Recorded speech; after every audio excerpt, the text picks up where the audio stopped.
Don't fall in love with the pictures. Pictures of marketing can make a house that is marginal at best look like a mansion, and a hmm well-styled mansion, and you walk in, it's a shack. Welcome to the RE Real Estate Podcast, where we discuss buying and selling real estate in black and white. Here are your hosts, Ben Harang and Clint Galliano. Hey everybody, welcome to another episode of the RE Real Estate Podcast. I'm Clint Galliano, and with me is Ben Harang. How you doing, Ben? Clint, I'm doing terrific today. The weather's nice, a little warm and foggy for this time of the year, but that's okay. Life is good. How you doing today? Doing wonderful, man. I'm enjoying the nice weather. It is a little humid and warm right now, but they say we got some cold comings. I'd love to see more cold. I even heard that there might even be some snow coming after the first of the year. Oh, I hope not. I had enough of that earlier this year. Once about every 10 years is plenty enough for me. I hear you, man. I enjoyed it myself, so I'm good with it. I just wish that everybody could learn how to drive in it. Yeah. Good luck Hey, with what that. are we talking about today, Ben? All right, Clint. Today we're talking about actually house hunting. So the last episode we talked about getting our finances in order. We got all that done. The boring part's over. Now the fun begins. So it's things to do when you are going to look at a house. And how do you find it? There's that website out there that everybody goes to by default that has dated information, wrong information, shows property that's active that is either under contract or closed. So you've found your agent that you want to deal with, stick with them. They can set up the search for you with your parameters based on your budget. You get involved into the MLS search rather than a website that aggregates all the information and doesn't do a very good job of it. And then you can find the actual houses that you're looking for, set those up, and go see them. So that's kind of where we are in the process. We did all the preliminary work. Now it's to find the houses, and once we find them, the agent makes the appointments, and you get to go see the houses. So I think Clint's going to talk a little bit about actually what do you do when you see a house. All right. So before we talk about that, we're going to talk about the home search, and kind of filtering the noise. First segment, or first part of it is you kind of want to do that wish list reality check. And we talked about that when we're talking about the buyer consultation, is your wants versus your needs. Define the non-negotiables, 3 bedrooms, specific school district, versus the nice to haves, granite countertops, pools, space to park a 40-foot RV, things like that. And then the other thing is the 80-20 rule. You're likely going to find a home that meets 80% of your criteria. Finding 100% is most likely going to require that you build it yourself or have unlimited budget. And even if you build it yourself, you're not going to get to 100%. Yeah, because you're going to move in and you're going to say, boy, I wish I wouldn't have did this like this. And no doubt about it. No doubt about it. And that's speaking from experience. And I've talked to people that build multi-million-dollar homes, and they still second-guess themselves or wish they had done something different. So getting 80% right is a big deal. So just keep that in mind. So that's your wish list, the things that we're going to be looking for, and kind of the expectation is that we can find what mostly fits your criteria. And again, we want to hit the needs and get as many of the wants as we can. Next, we're going to talk about your tools. So apps versus the MLS. There are public apps that people use. There's Zillow, Realtor.com. Some people use Redfin. They don't have a big showing in our market. I don't think that they're able to access our data. That may be why, but they've got a good user experience. They're great for if you can't get to sleep and you just scroll through, and it's kind of almost like being on TikTok. There was a SNL skit about 4 or 5 years ago called Zillow porn, where they just sit there and going through the scrolling through the houses on the Zillow app, and If ooh, that I doesn't like put you to this sleep, one. nothing will. Right? Yeah. Well, and so they're looking at it, the kind of the basis of the skit was uh, scrolling through, and they say, "Ooh, I like this one," and then they accidentally hit contact an agent, and this crotchety old lady real estate agent calls them up at 11:30 at night, saying, "Hey, you're interested in this house?" And so those are some of the risks of that. And like we've talked before, basically, when you do that, for the most part, your information is being sold to the highest bidder Mm.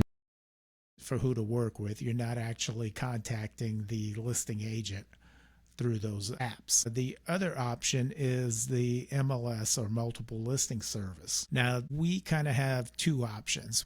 Typically can send searches and set up automated searches through the MLS portal that sends out to our clients, where we can dial in a search to show properties that match our clients' criteria. The other option is we also have an app that where we can set up searches for them. They have to opt in to receive the results. They can also do their own searching. The app is very similar to Zillow's app. The good thing is, though, is that when they want to know information about a property, that request comes to us instead of some random agent that they don't know who they are. Yeah, if you doing the Zillow or Realtor.com search and you find something, get the address, get the MLS number, and do not press contact an agent. You already have an agent. You committed to them. They committed to you. Get the information and send it to them. They can have access to all of the information. And like Ben mentioned earlier, a lot of these apps don't necessarily have the latest updates. Some are better than others, but a lot of them will show a home is active and it's not necessarily active. It may be under contract. It may have already been sold and it just got orphaned or whatever, but they're still displaying, and they don't have a big incentive to fix it, because if it causes some unknowing consumer to click on a contact an agent, then that's potentially some money they can make off of the agent that's paying for that lead that they just provided them. And we as agents have no control over what's done after the information leaves us and gets to the other websites. So if it's wrong on the other websites, we can't do anything about it. Yeah. So, and just a kind of quick sidebar on how that works. We put our information into the MLS. That's the system that we use to aggregate all of our listings and stuff. That is syndicated to all these other consumer focused websites and everything. And so like Ben said, they sometimes receive the information wrong, or they're mismapped so that the wrong information goes into the wrong field, so it gives the impression that it's something and that it's not something else. A big one is the square footage of the house, where they'll show the living area as the total square footage will display as living area. So you might think you're looking at a 300 or a 3,000 square foot house, and they've only got 1,200 square foot of living area. Those types of things. So those are things that you got to watch out for. So next is, we talked about the tools, we've talked about the wish list. Next is location logic. So don't just look at the house, look at the life, look at everything around it. Maybe drive the commute during rush hour, visit the neighborhood at night, check out how close you are to grocery stores and parks. Kind of give yourself an opportunity to either fall in love with the neighborhood, or to realize that, hey, this isn't as convenient as I thought it was, no matter how much I like the house. So key takeaway is, don't fall in love with the pictures. Pictures are marketing. The house is a product. All right. Can make a house that is marginal at best look like a mansion, and a well-styled mansion, and you walk in and it's a shack. So be careful with that. If I have anything to do with it, I want it to represent the house that's there. I don't want people to be surprised how nice it is. I'll be surprised that it's not nicer than it is, because if we oversell it, they get disappointed when they walk in. And if we undersell it, they may not show up. They may not be interested in seeing it. So it's always my goal with the photographer, and they're always pushing back on me because they wanted to make it look as nice as they can. And my response, I want to show what it is. Yeah, warts and all. To be just nice enough to get consumers' attention. Yeah. And this is talking as listing agents. You want it to be just nice enough to get the consumers' attentions to want to go look at it, but not too nice to where they're disappointed when they walk in the door. Exactly. Right. So okay, so that pretty much wraps up the home search. From there, you kind of want to, after having searches and you kind of want to get 4 or 5 houses that you think you like the most, and at that point you transition into touring homes. And Ben, I'm gonna let you talk about it. All right. Before we get into that, Clint said something about the ride around at night in the neighborhood. My response to people when they ask me if it's a safe neighborhood. Federal law prohibits us from redlining. We can't tell people they should live here and not there, or vice versa. So I tell them, set an alarm for 2 o'clock in the morning, get in your vehicle, and go ride around the neighborhood, because you're going to spend more time in that house at night than you will during the day. And just ride around and see what you see and see what you hear. If everybody's locked up tight and it's all quiet, or if you have people all out and about on the street, or whatever you see. And you need to be comfortable with whatever you see. But that's absolutely good advice. All right. So now we're going to talk about what do we do when we actually looking at the houses. We have 5 houses to look at. We have a 15 to 30 minute window, so we don't have a lot of time to dilly-dally around. And it's almost like speed dating. We want to get in and get out and get to the next one, so you can see as many objectively as you can in a short period of time. You want to look for some red flags. There's smells, there's water and foundation. The smells are mildew, pet odors can be dealt with, but just if it has a strange smell, it might be something going on. Water residue, look at the ceilings, look at the floors. If there's ceiling stains on the ceiling, if there's a powdery substance on a tile floor, it might be indication of water. Foundations, there'll be cracks in the sheetrock where in South Louisiana things move. But if you have them diagonally at the window and the door frames, it might be an indication of something a little more serious. Not necessarily a deal killer, but it's something to be looked at. Yeah, this is a big one. Well, Go ahead, Clint. You want to watch out for sticking doors. Right. If the door is open and closed, easy. Or don't stay open. Don't stay open. Or if you look at them and there's a 45-degree angle cut off the top of one of them so it doesn't stick, you might have a problem. But you want to look at it objectively. You don't want to fall in love with the last coat of paint, which is a saying that people say that people buy the last coat of paint, and that's a problem if you buy the last coat of paint. You need to look past that. So etiquette and privacy also comes into play. You are going into somebody else's house. They've given you the key to go in the house. Take care of it. Be careful. It's a good idea, especially if it's muddy outside. Take your shoes off. Leave them outside. Don't track mud throughout their house. They set it up hopefully for you to be as pleasant of an experience as you can. So respect their house. Also, and this has to do with technology, expect whatever you say in that house or walking up to the front porch to be on audio and video recorded. So I tell people, let's just talk about the house. This is the kitchen. There's the living room. There's the dining room. We have ceramic tile floors. We just talk about the facts of the house. We don't talk about negotiating strategies or how much we think it's worth or why we want to buy it or why we don't want it. Or we don't get into any opinions about it. We just look at the house. And then check out the floor plan. Does the floor plan work for you? If you're looking for a split floor plan, does it have everything on one side of the house? Or carport versus garage, whatever you want. So make sure it matches your needs and wants list. So when you get back, say, did that house have this or that?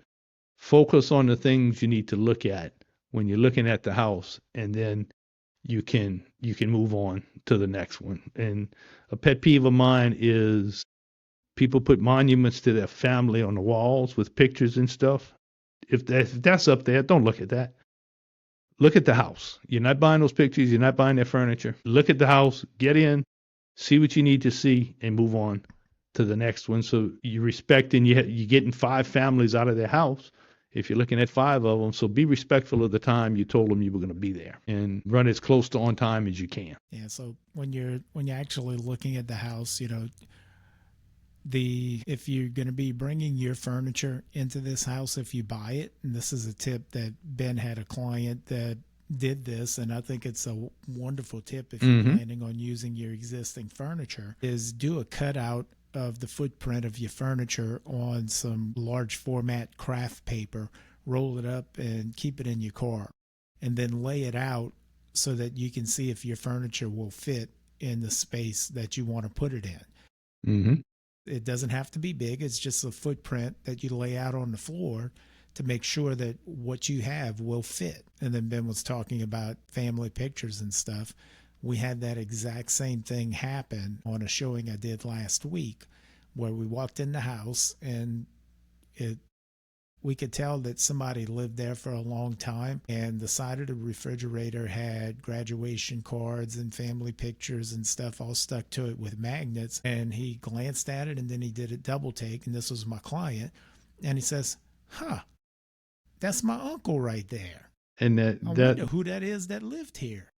That's why you don't do that, because then they become obsessed with figuring out the unknown about who lives there, and they forget to look at the house. Connection, exactly. So I think I might have beat a dead horse.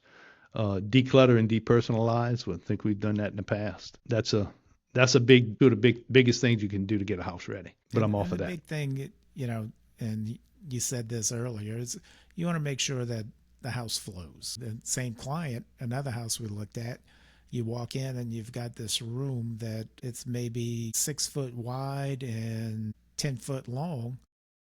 It's not real clear what you can do with it. It just kind of, you walk in on one end of it and walk to the left, and then it opens up into a combo dining and kitchen area that also has a hall in the middle of it going to the rest of the house. And, it's like, what do you do with that space? Right. Sometimes the space is almost unusable. Exactly. It's like, what do you do with this? That's the same question the client asks. He says, what do you do with this space? Mm-hmm. Says anything you try and do is going to make it awkward. Right. Especially a pass through like that. I've seen bedrooms where you go from one bedroom to the next bedroom to a bathroom, and that gets real awkward. But it works for some people. But if it works for you, you just need to know that on the front end if you're willing to accept that. All right. Well, so to recap, refine your search criteria so you aren't overwhelmed. It's a lot easier to look through 10, 15, 20 houses rather than 800. Trust the MLS data over third-party apps. Mm-hmm.